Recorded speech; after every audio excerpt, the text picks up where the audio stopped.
So hey everyone, in this video we will see how to fix Tachiyomi failed to bypass Cloudflare, source fix DNS and update steps. Fix 1 is update everything. Open the Tachiyomi app, navigate to extensions and select update. Update all available extension. If a newer version is available, update Tachiyomi. In the Play Store, update Android system WebView and Chrome. Second fix is clear WebView, cache and cookies. Open Tachiyomi and navigate to more settings, then advanced.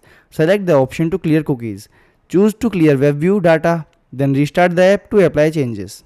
Third fix is change your default user agent. Open the Tachiyomi app, then tap on the more menu at the bottom, then navigate to setting, then advanced. Select default user agent. If your phone's browser, search for what is your user agent and copy the displayed text. Paste the copied text into the default user agent box in Tachiyomi. Save the changes and restart the app. Fourth fix is open the web view and solve CAPTCHA. Tap open in the web view, solve the CAPTCHA on the web view page, then return to Tachiyomi after completing the CAPTCHA. Thanks for watching.